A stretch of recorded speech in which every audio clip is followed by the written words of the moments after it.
un jour, j'étais en train d'échanger avec un de mes amis qui m'expliquait, qui me dit, mais toi, finalement, tout ce que tu as demandé à Dieu de t'accorder, tu l'as reçu. Je dis, mais arrête tes bêtises. Il dit, mais si, rappelle-toi, tu voulais de beaux enfants, tu as eu. Tu voulais une belle femme, tu as eu. Tu voulais un bon boulot, tu as eu. Après, je me suis assis, je dis, mais bon sang, mais il a raison. Mais c'est vrai. Donc, en réalité, je me suis rendu compte que il y a une force au-delà de moi, en fait, quoi, qui aligne les planètes et qui permet de pouvoir atteindre son but. C'est un peu présomptueux de ma part, mais c'est ça que je viens vous partager aujourd'hui. Moi, je suis musulman, mais un de mes livres favoris, c'est la Bible. Vous allez comprendre pourquoi. Parce que ça se rejoint. Il y a un des passages qui m'a beaucoup marqué dans ce livre-là. C'est je ne sais pas si vous voyez, quand Jésus est arrivé, et puis il a fallu qu'il change l'eau en vin. J'ai beaucoup aimé cette image. Pas parce que je suis un buveur de vin, rassurez-vous. c'est que l'image m'a tellement marqué, c'est que il y a des situations qui sont compliquées, qui sont difficiles et qui sont, on va dire, presque, qui peuvent sembler insurmontables, comme de l'eau. Mais vous devez avoir du vin à la fin. Vous faites comment? Vous vous découragez ou vous dites, bon, écoute, moi je ne suis pas Jésus. En réalité, je pense que c'est une leçon qu'il a donnée à toute l'humanité. Et l'eau en question peut symboliser une situation qui est difficile. Et puis la transformation, c'est ce que vous en faites à la fin.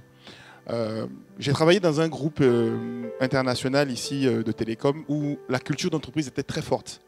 Et un jour, il y avait une de ces campagnes qui était portée sur la définition de l'humain qui disait « Nous sommes la somme de toutes les expériences que nous avons traversées ».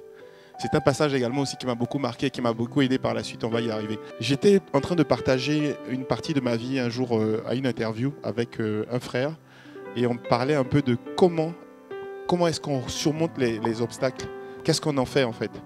Et un des gros obstacles que j'avais reçu, c'était celui de la perte de ma mère.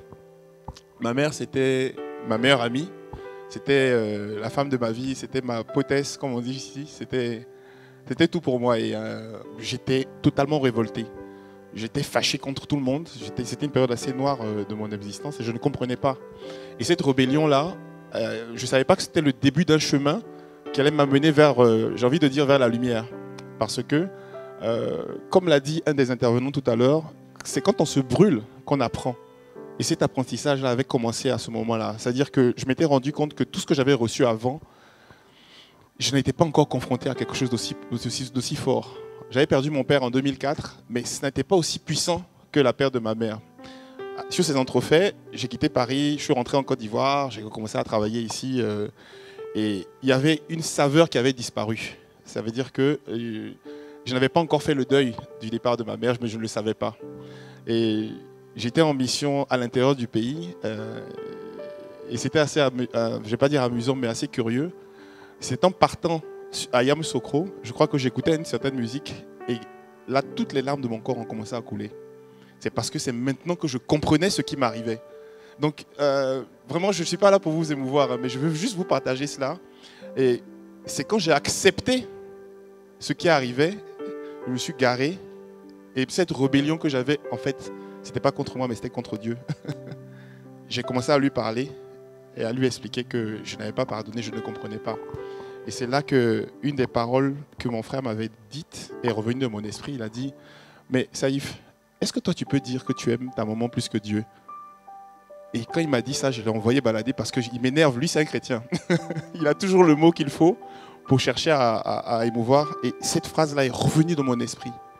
Et j'ai compris en fait que souvent, on peut se plaindre d'une situation, mais si on accepte qu'il y a une force au-dessus de soi qui la commande et qui la détermine sur des éléments sur lesquels vous n'avez pas d'influence, parce que quelqu'un qui tombe malade ou bien quelqu'un qui est rappelé à Dieu, ce n'est pas vous qui l'avez fait. Mais quand vous l'acceptez, que vous le recevez, il y a un changement qui s'opère en vous. Et c'est à ce moment précis-là, je me souviens très bien ce que j'avais porté ce jour-là, où je partais et où j'ai garé. Et puis ce changement-là s'est opéré en moi. Eh bien, j'ai envie de vous dire, mesdames et messieurs, ce changement, c'était une paix qui m'a envahi.